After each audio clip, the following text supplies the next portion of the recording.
அவர் சோழ சாம்ராஜ்யத்துக்கே கடன் கொடுக்குற சோழ மன்னர்கள் இருக்கிறாங்கல்ல, அவங்களுக்கே கடன் கொடுக்குற அளவுக்கு பயங்கர வசதி இருந்தது.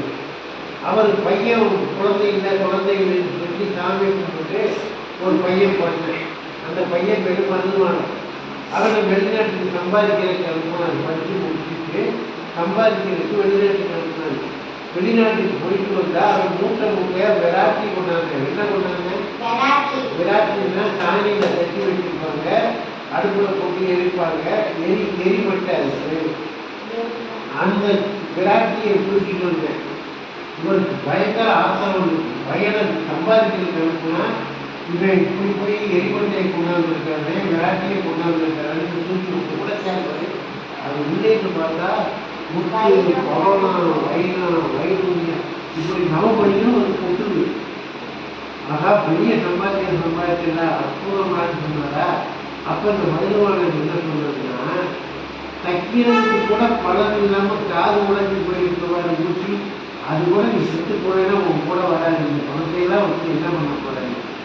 உடனே ஒரு தலையில் அடிக்கிற மாதிரி இருந்தது. மனம் தெரிஞ்ச சாமியார் ஆகிட்டார். சாமியார் ஆகி மனைவியை விட்டு போயிட்டாரு, குழந்தைங்களை விட்டு போயிட்டாரு, எல்லாத்தையும் விட்டுட்டு நடந்து போனாரு.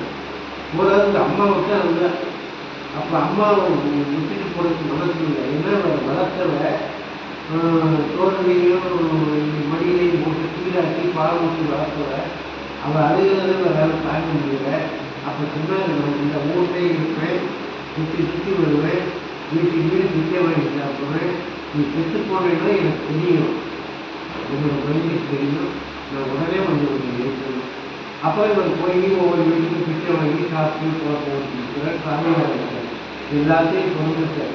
இதே திருமணத்தை கடைசியாக சாப்பாட்டு கூட வழியில்லை. உனக்கு அவங்க கேட்பாரு, நீ ஏதாவது சோறு போட்டா இப்படி போகணும்னு சாப்பிடுங்க. இல்லை என்ன பண்ணி இப்படி ஒரு வாழ்க்கையினாலே ஒரு நாள் இவருக்கே ரொம்ப நினைவு வந்து ஓடிய அம்மா அப்பா போயிட்டாங்க. உடனே அவங்க அம்மாவை தூக்கி பச்சை வாரத்தை வச்சு நெருப்பப்பட்ட வைக்க தூக்கி இருந்துச்சு. ஏன்னா ஒரு சாமியாராகி துறவரம் போட்டு பயப்பட்டு பச்சைநாட்டார் என்ன பண்ணாருன்னா, அவங்க அம்மா கிட்ட தெரிஞ்சு போச்சு, ஏனாக்கனுக்கு தெரிஞ்சிச்சு. உடனே ஓடியாந்து அவங்க வாழைப்பட்டையில் வச்சு நெருப்பப்பட்ட வச்சா வாழைப்பட்டையோட அவங்க அம்மா இருந்துட்டாங்க. அதுக்கப்புறம் அவர் சென்னைக்கு போனார். ஆண்டவனை பார்க்கணுங்கிற ஒரே தவம் இருக்கார். வேறு எதுவுமே அவர் மனசில் சொன்னார். எப்படியாவது கடவுளை பார்க்கணும் மோட்சத்துக்கு போகணும்னு வச்சுருந்தது. அப்போ ஒருத்தர் சொன்னார், நீங்கள் கரும்பை வச்சுக்க, ஒவ்வொரு இடமா கட்டிட்டு வா.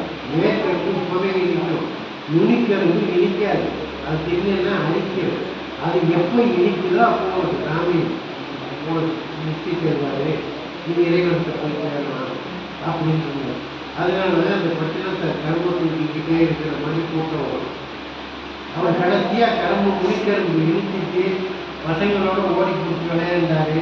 இவர் கண்டுபிடிச்சி கூட்டியாந்தாங்க. இவர் போய் விழுந்துப்பாரு, ஒரு கூடாரத்துக்குள்ள போய் விழுந்துட்டாரு, கூட்டியாந்தாங்க. கடைசியாக போய் விழுந்தாரு, எங்கேயுமே காணும். அப்போ அவர் இங்கே சென்னையில் திருவெற்றியை பற்றி கவனம் பண்ணுவாங்க முயற்சித்தாங்க. அதனால தான் திருவெற்றியோட சுடுகாட்டில் சென்னையில் இருக்கிறவங்க உணவு இருக்கிறாங்க. அந்த சுடுகாட்டுக்கு மகிழ்ச்சி ஜாஸ்தி. அதனால பட்டினத்தால் சூப்பரான வாழ்க்கை வாழ்ந்தது. வெறும் கோடீஸ்வரராகி மூட்டத்துக்கே போனவங்க 64 நாயன்மார்கள் இல்லை. அவரோட சிவன் கோவில் சுற்றி 64 சாமி இருக்குல்ல, அந்த 63 பேர் அதுலேயும்